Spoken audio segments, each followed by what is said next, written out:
What's going on, guys? Nick Addesso Poker here. This week we'll be going over a hand that I played in a cash game against one of my buddies named Ryan.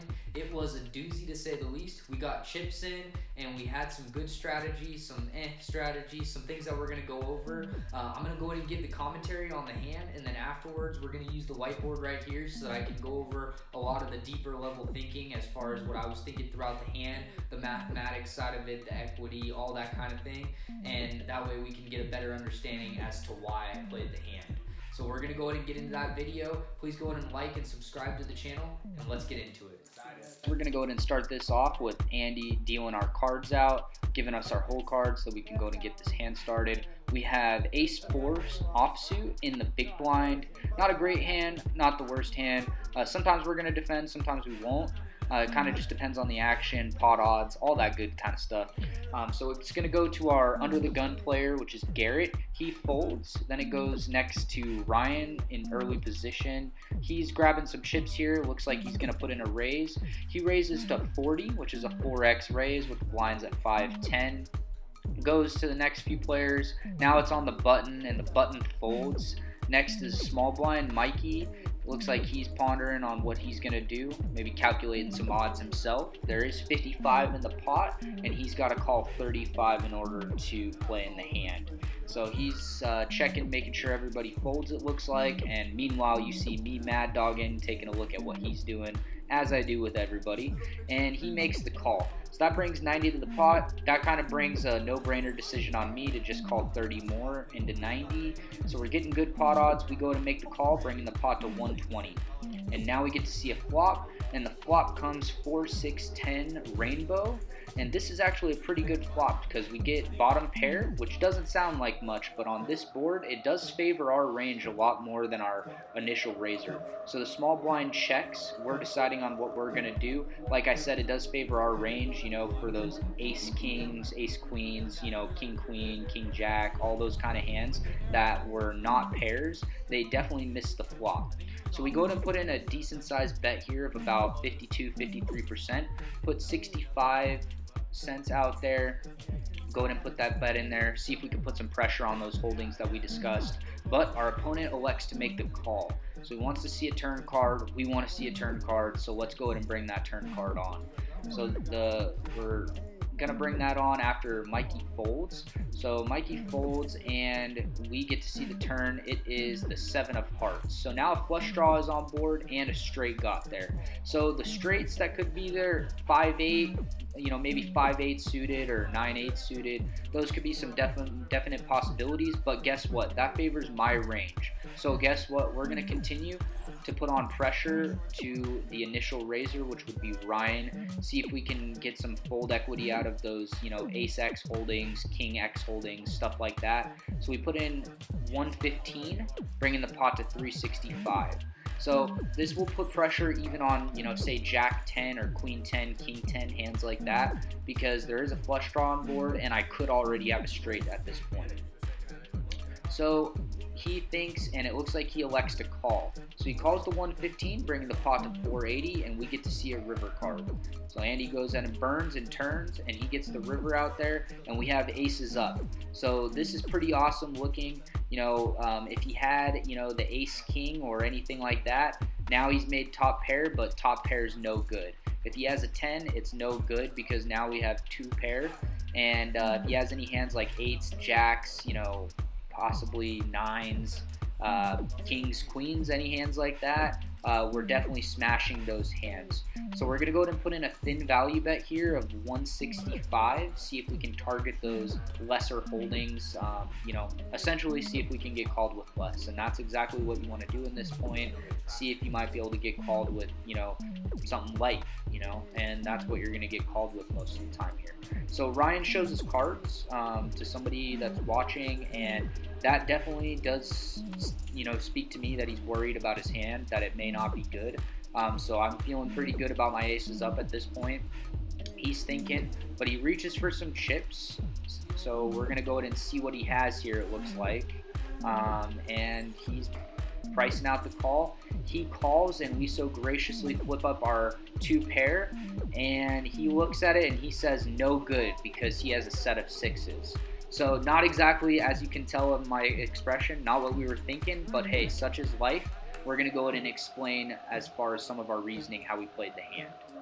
Alright guys, so it looks like you had an opportunity to go ahead and check out that video. It was unfortunate that we ran into a set, but a lot of the ideology that I used as far as the game theory optimal play that I've been practicing, GTO and exploitative mixture, basically I feel as though a lot of times how I played that hand exactly how I did, it's going to work out in our favor. And I'm going to show you exactly the strategies that how I was able to detect, because I'm sure there were a lot of hands that you put Ryan on that I never one time put him on. And we're going to go over that right now. First thing that we're going to go over is pre-flop. So pre-flop, I had ace-4 offsuit in the big blind. Ryan had the pocket sixes, as you can see. And the reason why I called pre-flop is because it's not a good ace, no. But it's not terrible either from the big blind.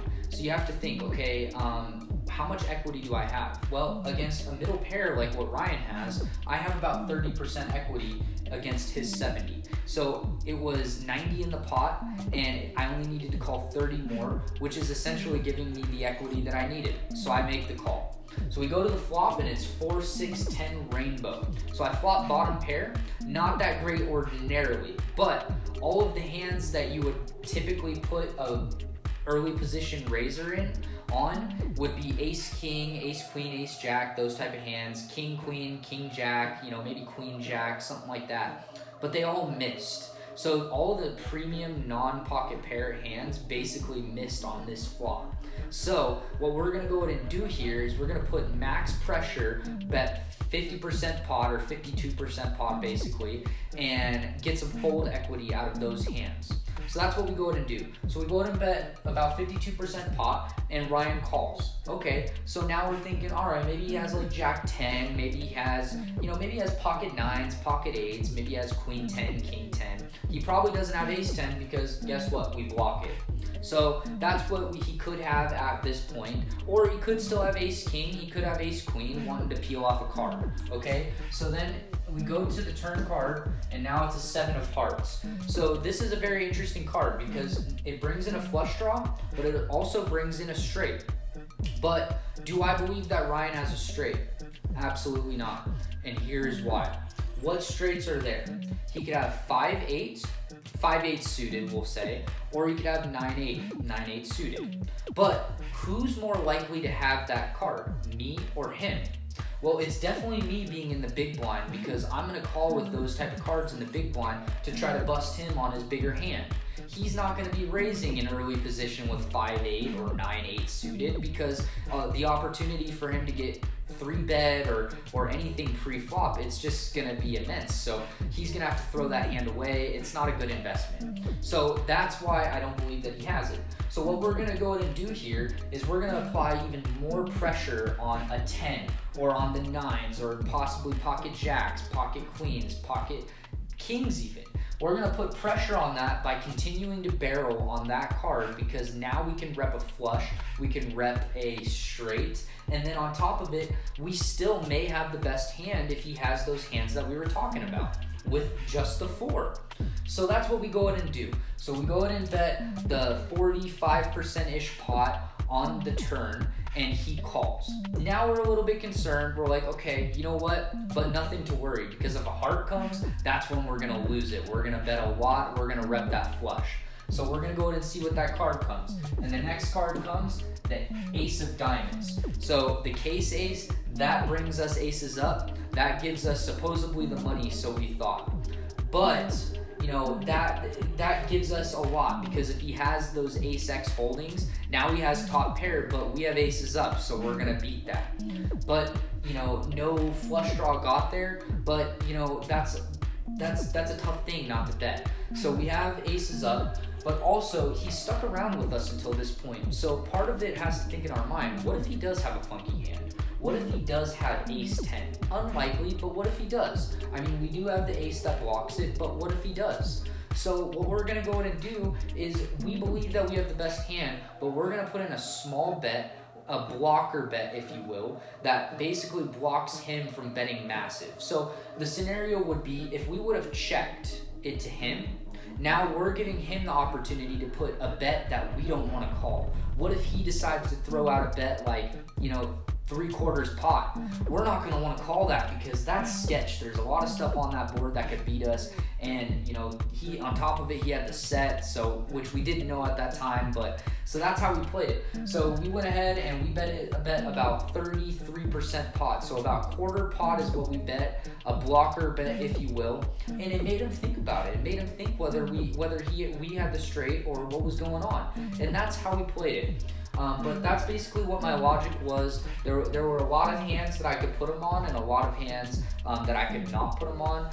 Definitely was hard to put him on a set. He never once raised me on the flop or on the turn or on the river for that matter. So putting him on a hand like that, he played it very well as far as me not being able to put him on a range. I was able to figure out that he didn't have a straight and things like that, or potentially a flush draw, but unfortunately we were not able to decipher whether he could have a set or not. And then 2-pair was dicey. I mean, there's not really a lot of 2-pair combinations he's going to have on that board other than like ace-10 raising from early position.